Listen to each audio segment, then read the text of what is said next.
Welcome to Happier ADHD. My name's Marley Darling. I'm a second generation neurodiversity expert with over 17 years experience, and now I'm raising my own neurodiverse kids. You'll notice that I call the podcast a few different things, but we always explore these same topics that I've been looking at for the last 17 years. Psychology, mindset, neurodiversity, personal development, health and well-being, business, parenting, and more. So, without further ado, let's jump in.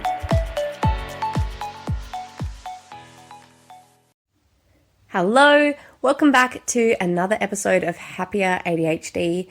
I'm Marley Darling, and let's jump straight in.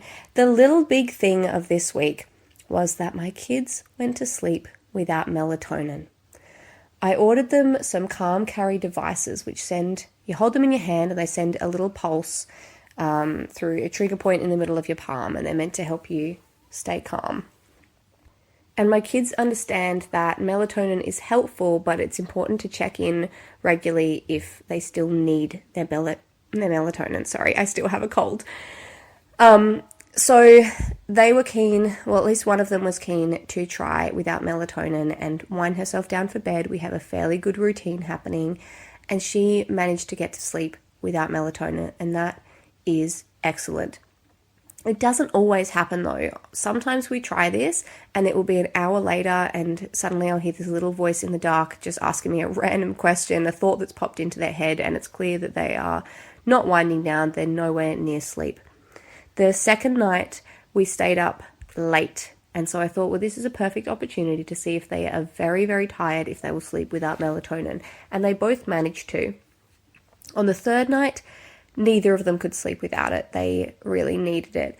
So it was only 1 or 2 nights that they went without it, but that still makes me hopeful that we can keep working on our routine and keep working on winding them down and find out what's happening for them, and maybe get them less reliant on melatonin long term. But if it's what they need, then that's fine too. And genuinely, sometimes it seems that their brain just cannot switch off without it. They're not making it naturally.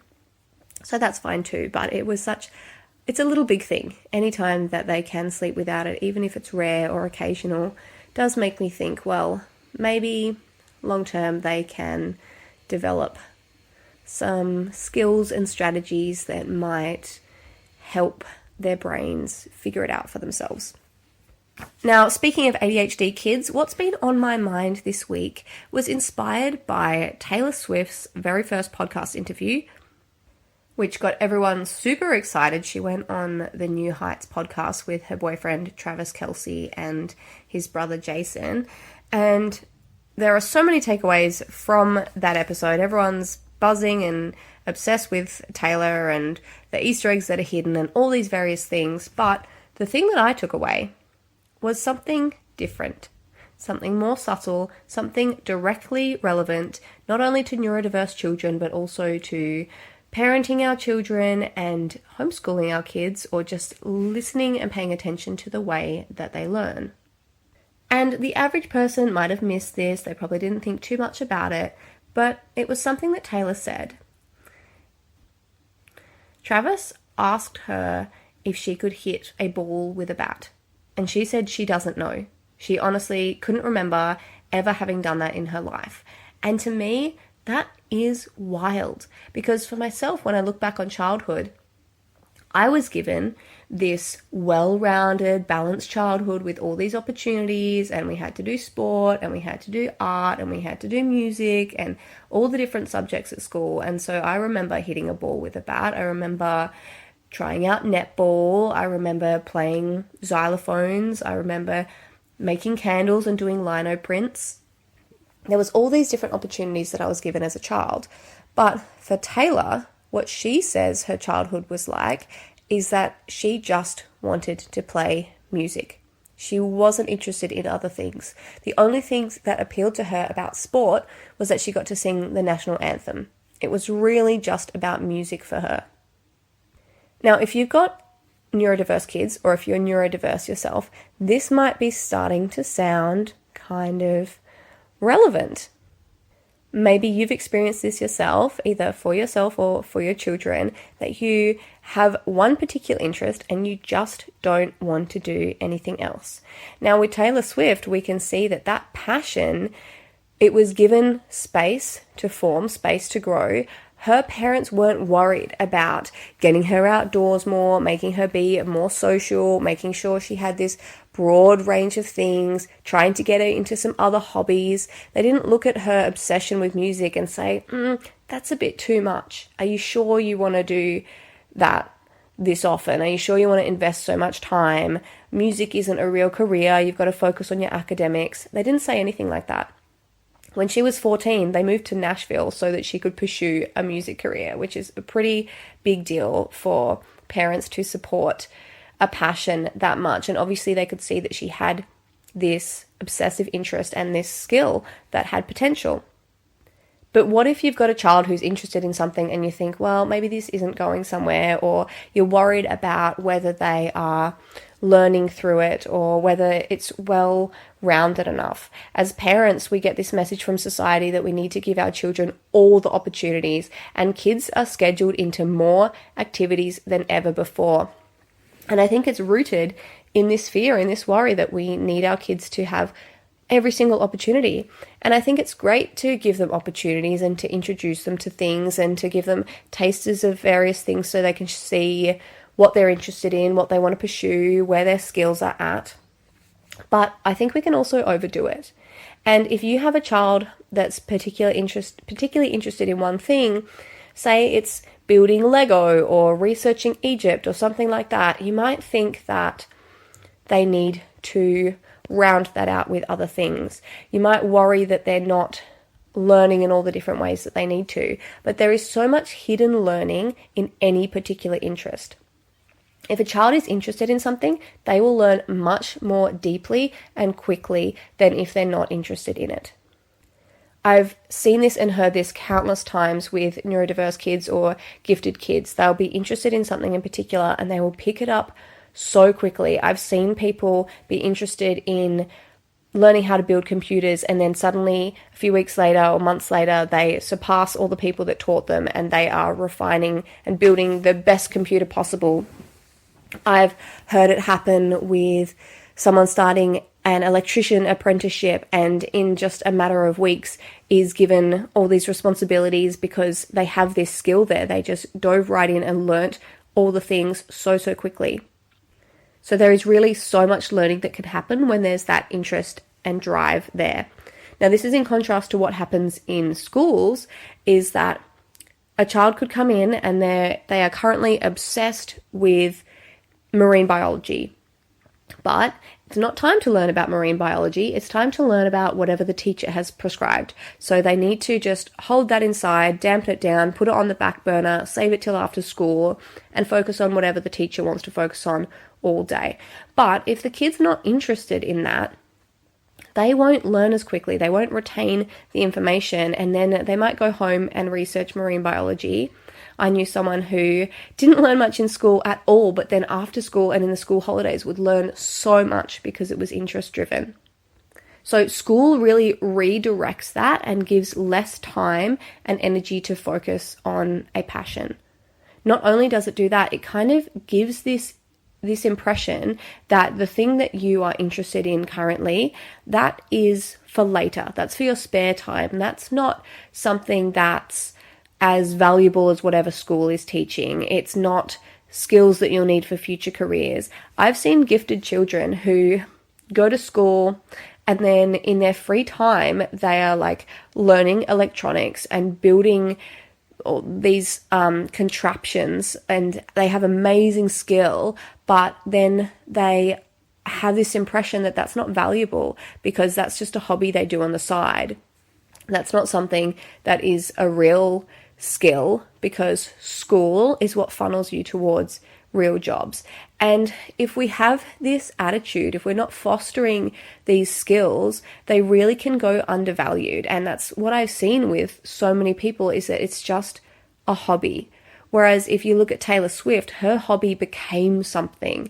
And if a hobby and a passion like that is fostered, it has that space to grow into something that's not only that hobby, but gets to remain a passion and also can grow into something great.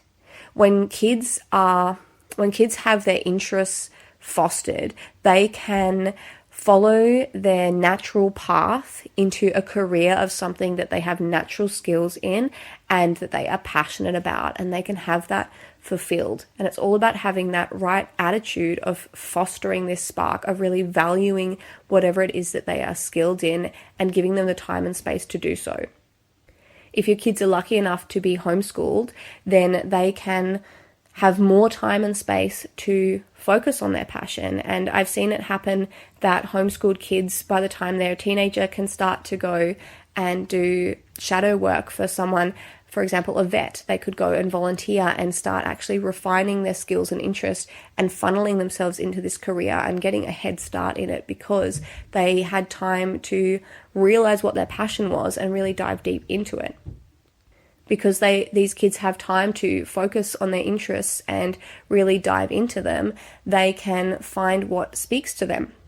And the other thing I wanted to say earlier about the learning happening quicker is that there is a well-rounded learning that can happen through a particular pursuit. So rather than trying to give them 100 different pursuits, you could let them focus on one pursuit and they could learn 100 different lessons from it. They learn curiosity. They learn how to problem solve. They learn how to be self-directed. They learn how to figure things out for themselves. They learn how to research. They learn how to do trial and error. They learn social skills. They might be explaining their interests to other people. They learn focus. They learn time management. They retain a love of learning. And one of the greatest gifts of allowing children to fully immerse themselves in a hobby or project or pursuit is that it's very regulating. It allows them to have that emotional regulation because their brain can focus. They can have some time where their brain can breathe. Hyperfocus can be a really great gift for kids with ADHD because it drowns out all the other noise and creates this space of calm, and there's just one thing going on in your brain.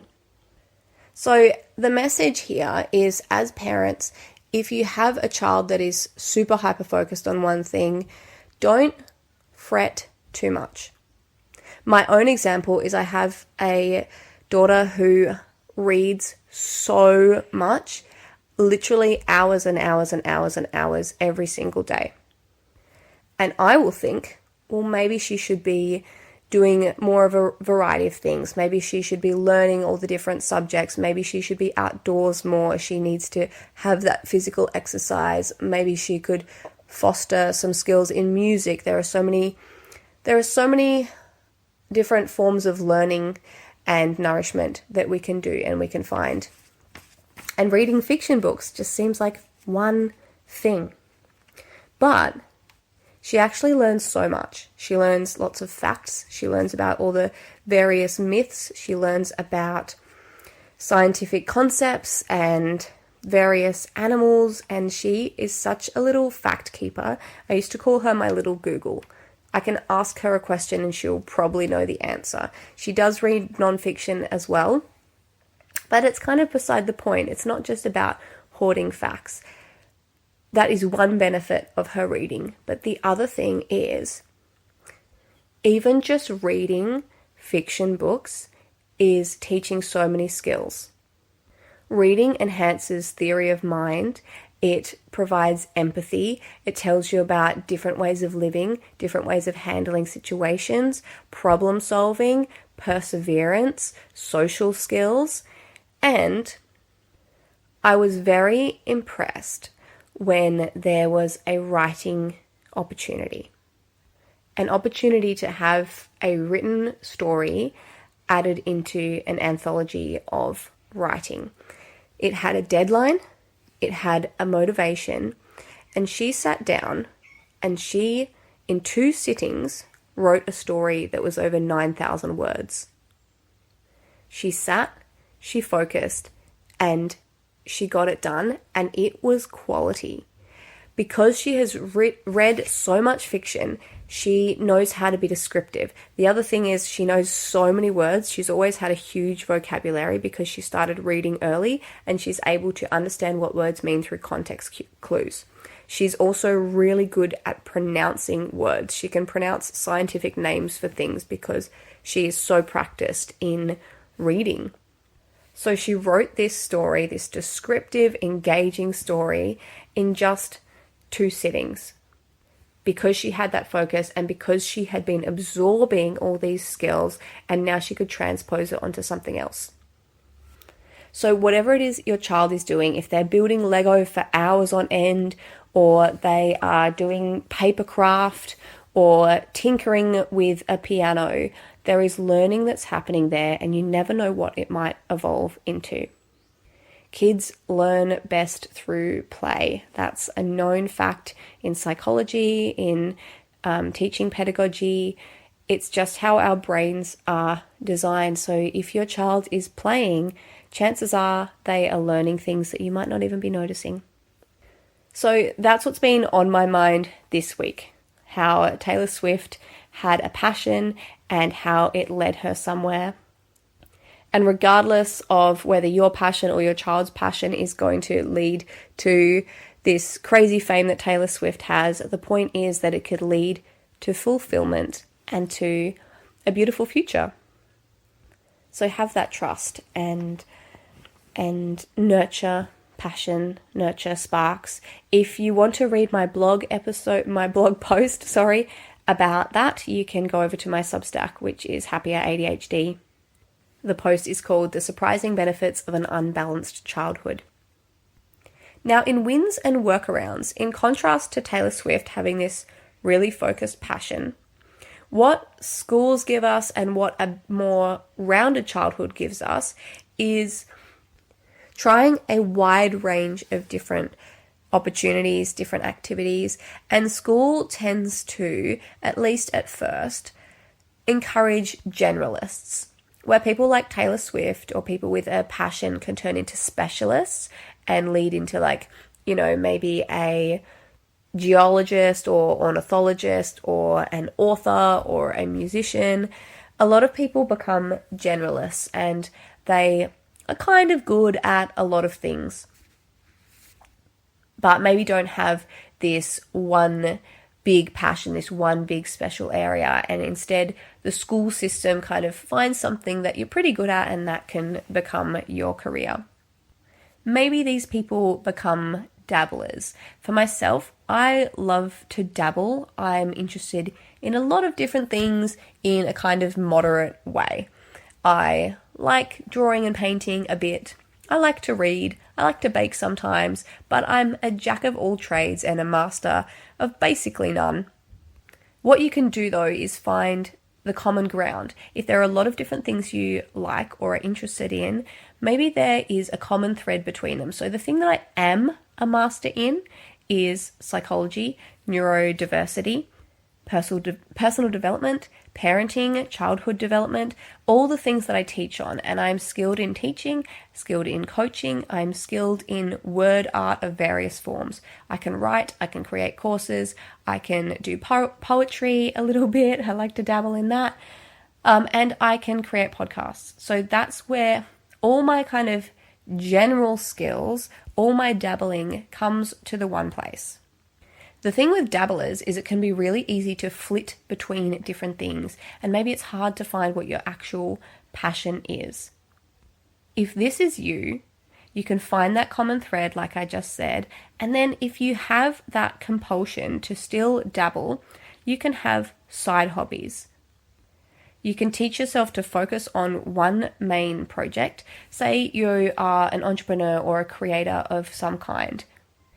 You don't want to be flitting between all different projects and have them all half done. So you can have a main project and then as a break do your hobbies on the side. Or the other thing you can do is have various hobbies and interests that all lead into the one place. So, for example, for myself, I've recently started writing poetry more often, but my poetry is related to the things that I think about, which is a lot of parenting, neurodiversity, and general life things, which is pretty relevant to my main offering. So when I started writing those poems, it was just for myself, and then I wanted to put them somewhere. So I created a separate Instagram account, but that still leads back to my main offering. And my poems are just a side thing, but they're still coming back to the main thing, which is my website, marleydarling.com, and the courses and teachings that I offer there. Doing that can allow you to have a break. It can allow you to have creative expression. It can allow you to have that variety, but always be moving forward towards the place that you want to go to and still feeling focused, rather than like you're chasing multiple rabbits, or like you are like building different walls, or maybe building a ladder or something like that, but putting one rung on each ladder and then cycling around to go and put the second rung on each ladder, and it takes a really long time to get anywhere. If all the rungs can be on the same ladder leading to the same place, then you're going to get further quicker, and you won't feel like you've got 100 projects half done. So those are my tips for dabblers and generalists, and, creative people, ADHD people, entrepreneurs who might have so many ideas that they want to do. The last thing is to write some things down for later. You don't need to do everything at once. So that's probably the first step, is some things can be for later. Some things can be side projects just for fun. And that could be, if you need to structure it, it could be certain times for a break, go and do your fun project and then come back to your main project. And the other thing is to maybe lead them all back to your main project. All roads lead to Rome. Those are the three strategies for dabblers to make sure you can always feel like you are getting somewhere and moving forward, and don't just have lots of half-done things, because that doesn't feel so great. All right, now in Life Lounge, I'm going to talk about energy.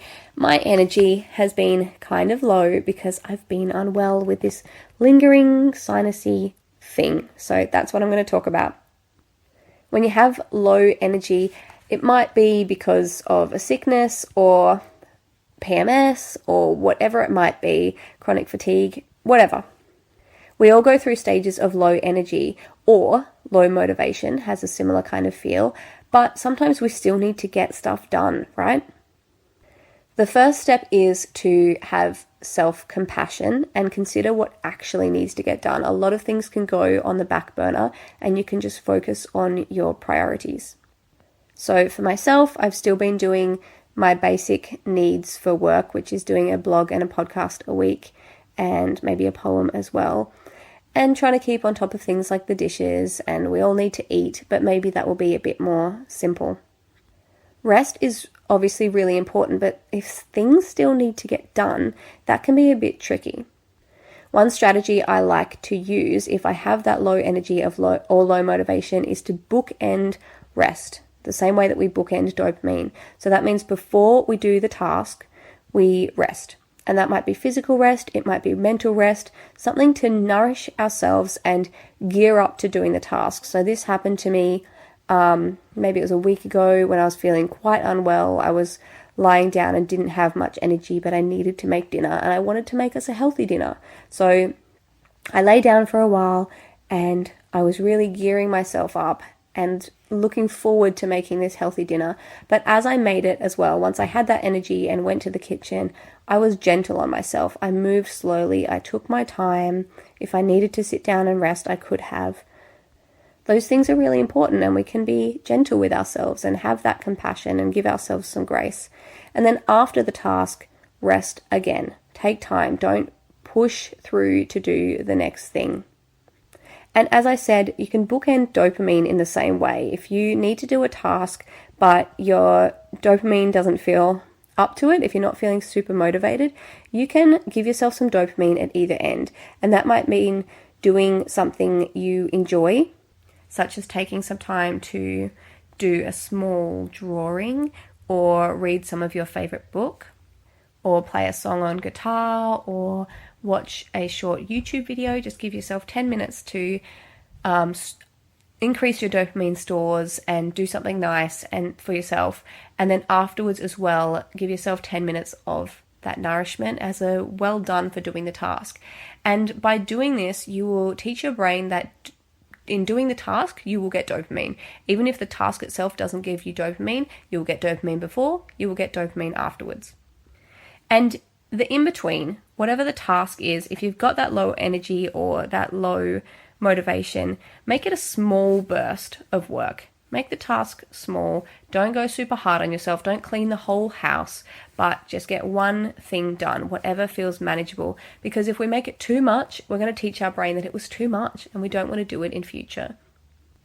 I saw a strategy once that was to track throughout the day how much time you spend on chores versus how much time you spend on fun, or how many chores you do throughout a day versus how many things you do for yourself, for the fun and nourishment of it. And no wonder a lot of us feel tired or unmotivated, or like we spend so much time on mundane things, because often we do. So if you wanted to do that, you could track and pay attention to how much time you're spending on those chores and those mundane things, and how much time you're spending actually nourishing yourself. And that doesn't mean scrolling on Facebook. It could mean watching a YouTube video or really intentional social media use, watching travel TikToks or something like that. But I think generally those short form videos don't allow our brains to rest and be nourished in the same way. And I've noticed this. My watch tracks my stress levels, and it tracks if I have proper rest. And if I'm using my phone while watching TV and I'm messaging, it doesn't count as proper rest.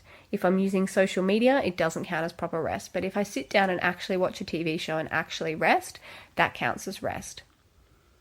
So how much proper nourishment are you giving yourself throughout the day? And that's up to you to consider what feels like real nourishment to you.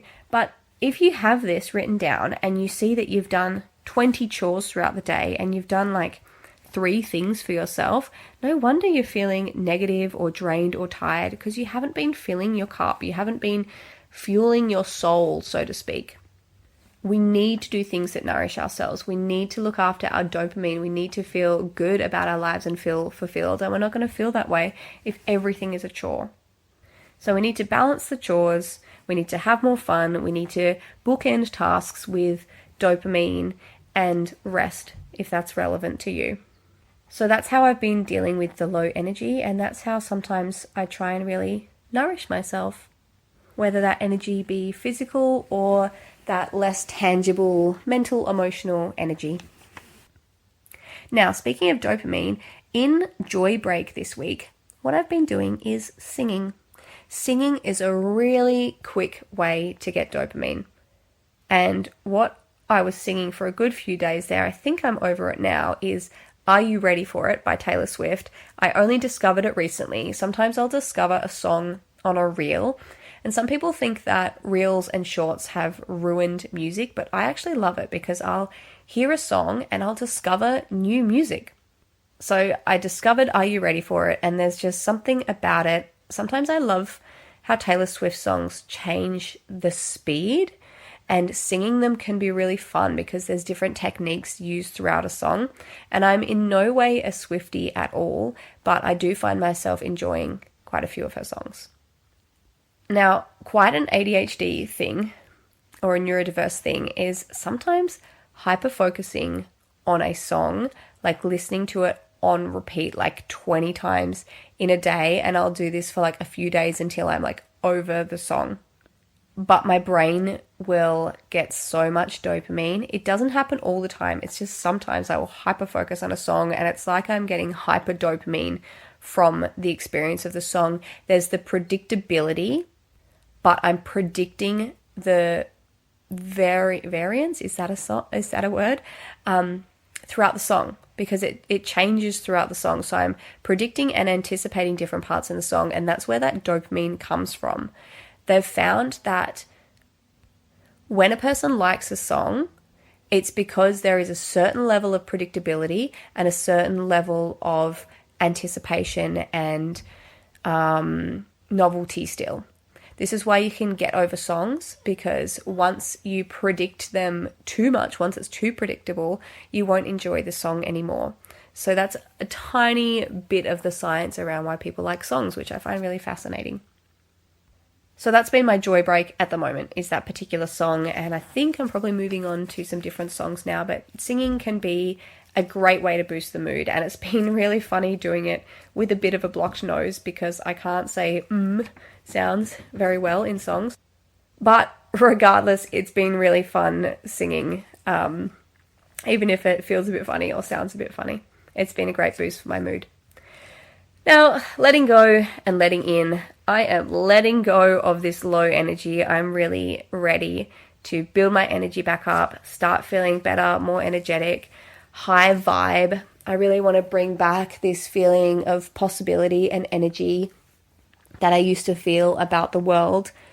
And I'm starting to feel it creeping back, which is great because I've been through some things in my life and now I'm seeing these sparks of my old self, and I've been feeling more and more like myself. And I also feel like I'm maturing into myself, coming into my 30s, but then also getting back that youthful spark that I had in my early 20s, that hope, that possibility, my real entrepreneurial drive. But I do have that still, but with like almost a naive faith and hope and just this real positive energy, encouraging for myself and others, and just really leaning into that space of loving my life now while I create the life of my dreams. So that's what I'm bringing in, is I'm bringing back my energy, my physical energy, but also like I'm ready to get back into more high vibe energy. I'm waiting and resting to start exercising again. I can't wait to be physically getting this energy out and building this energy up, but I feel like my body still needs a little bit more rest and recuperation. So I'm on a path though. I'm on a good direction towards recuperating and then getting back into it. So that's where I'm at. That's the episode for this week. If you want to go and check out that blog post, you can. Remember, it's called The Surprising Benefits of an Unbalanced Childhood. And you can check out all my other blog posts there. And the podcast is also available through Substack if you're interested in listening there. The Substack is Happier ADHD. And I will talk to you in the next episode. Have a fantastic week. Bye. So you've got neurodiverse kids, and we all know that standard parenting advice just does not work for them. But have you noticed that even experts in ADHD and autism are teaching strategies and methods that are trying to change your child and mold them to fit them into a neurotypical world?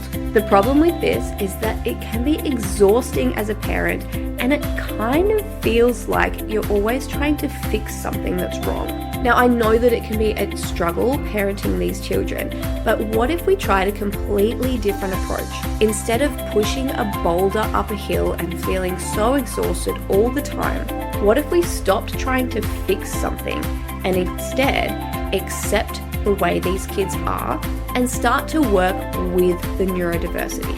This doesn't mean doing nothing, it just means a completely different approach. Instead of changing the child, we change the environment around the child and we change our approach to the child. If you do what you've always done, you'll get what you've always got. But if you put in a different input, you will get a different output. With this approach, you can learn how to get things done the easy way. You can learn how to get your neurodiverse child to cooperate. You can create days that flow. You can have more harmony in your family. You can accept your child and let them be who they are, foster their self-esteem and confidence, while still making changes that are going to make your life and everyone in your family and your neurodiverse child's life better now and in the future. This is what I call the Parenting ADHD method. And you'll hear snippets about this in my podcast, on my blog. But if you really want to change your life now, you can head on over to marleydarling.com, check out my masterclass, which will teach you some of the fundamentals of this method. And then if you decide you want to revolutionize your life and finally relax and have more fun, not just for yourself, but also with your family, and enjoy this thing called parenting, then I've got a whole program available that'll teach you absolutely everything you need to know to parent your ADHD child with ease, flow, and fun. So if you're ready for that revolution, head on over to marleydarling.com.